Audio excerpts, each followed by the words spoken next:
بسم اللہ الرحمن الرحیم۔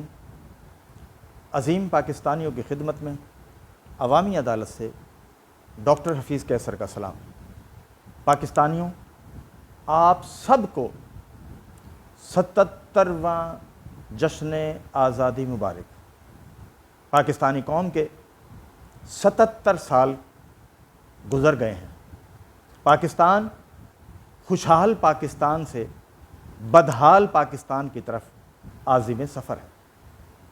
پاکستان کے ادارے ایک زمانے میں بہترین ادارے تھے، لیکن آج پاکستان کے ادارے ناکام ترین ادارے شمار ہوتے ہیں۔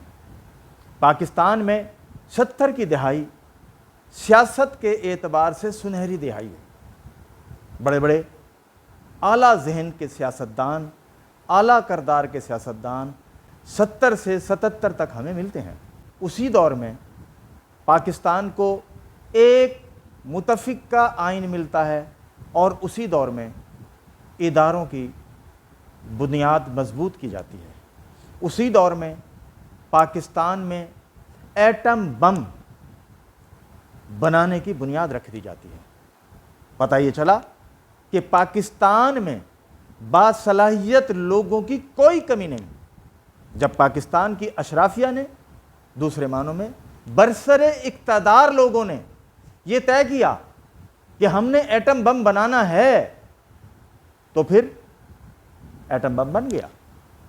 پھر طے کیا کہ پاکستان کو میزائل ٹیکنالوجی حاصل کرنی ہے، تو آج پاکستان میزائل ٹیکنالوجی کی بھرپور صلاحیتوں کا حامل ملک بن گیا ہے۔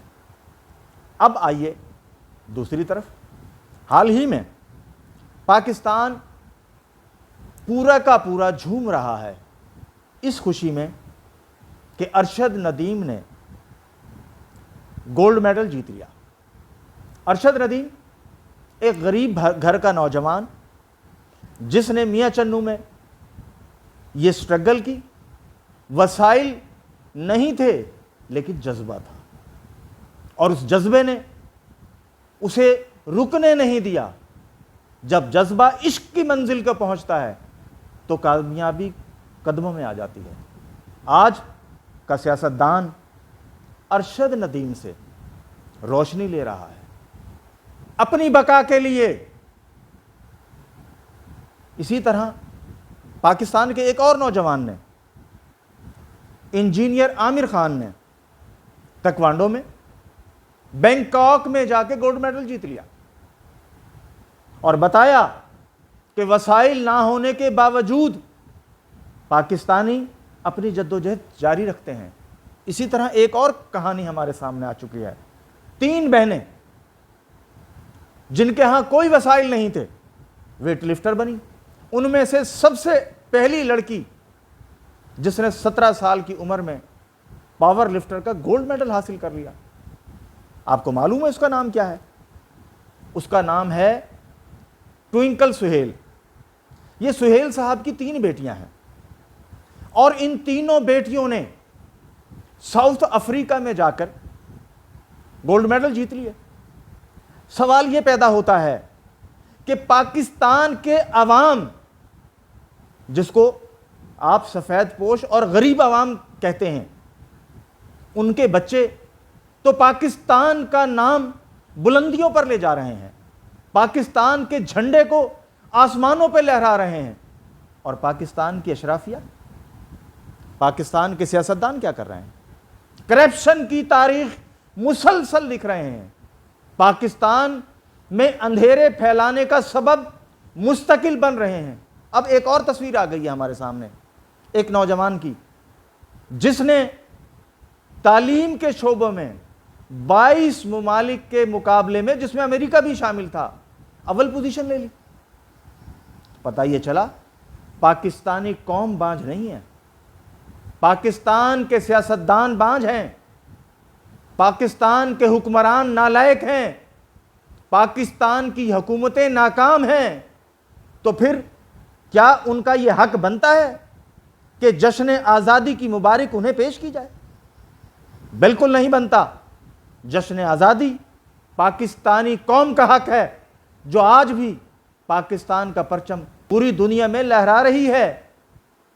तो पाकिस्तानियों, आपको सोचना होगा, हुकूमतें तो बदलती हैं लेकिन सिस्टम नहीं बदलता, मुल्क खुशहाली की तरफ नहीं जाता, चोरी और डकैती इदारों में नहीं रुक रही।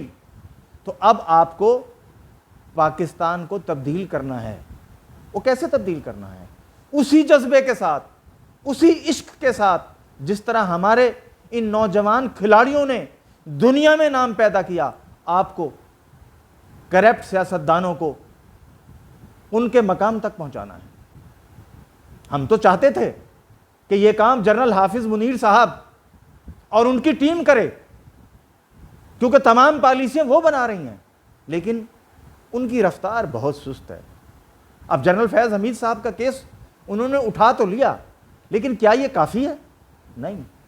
आपको कौम की उमंगों के मुताबिक फैसले करने होंगे, चाहे कोई यूनिफॉर्म में हो, चाहे वो सिविलियन में हो।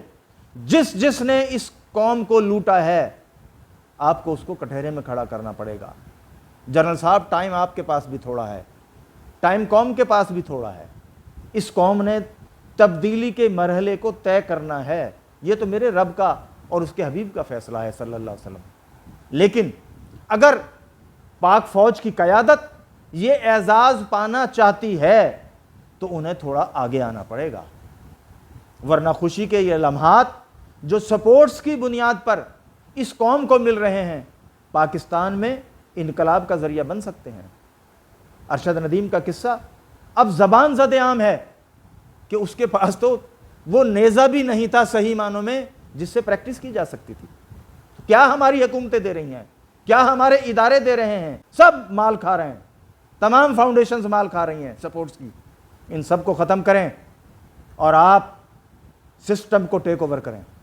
अगर आप सिस्टम बदलना चाहते हैं तो टेक ओवर ज़रूरी है, और अगर आप समझते हैं कि ये लूला लंगड़ा निज़ाम आप भी चलाते रहेंगे तो फिर तारीख़ में आपका कोई मकाम नहीं होगा, माजी के जर्नलों की तरह। हमारे सामने जनरल परवेज़ मुशर्रफ मरहूम की मिसाल मौजूद है। 7 पॉइंट उन्होंने दिए थे, अमल दरामद एक पे नहीं कर सके। अगर वो कर लेते आज तारीख़ साज होते। जनरल आसिम मुनीर साहब, आप तारीख़ साज बन सकते हैं, अभी वक्त है आपके पास। पाकिस्तान की कौम बांझ नहीं है, ये तो साबित हो चुका है। आपकी फ़ौज में भर्ती होने वाला कोई भी नौजवान, चाहे सिपाही हो या कमीशन अफसर, ये बता रहा है मैं बासलाहियत हूँ, मैं आज भी क़यादत करने का अहल हूँ। तो फिर आप किस बात से मोहतात हैं? आपको आगे आना होगा। आपका CSP अफसर बता रहा है कि वो अहल है, लेकिन उसे मौका नहीं मिल रहा। हाँ, मौका किन के पास है? करप्ट सियासतदानों के पास है। दोनों हाथों से लूटो, दौलत बाहर ले जाओ। लेकिन अब ये नहीं चलेगा। 77वां जश्न आज़ादी हमें ये कह रहा है कि अब हमें बस करना होगा और पाकिस्तान को हकीकी पाकिस्तान, जिसको हम सुनहरा पाकिस्तान कहते हैं, बनाना होगा, वरना आप भी नहीं होंगे, माजी का हिस्सा बन जाएंगे। ये सियासतदान भी माजी का हिस्सा बन जाएंगे, और कोई अल्लाह का नेक बंदा आएगा, सारी चीज़ों को दुरुस्त कर देगा। आप सबका बहुत शुक्रिया।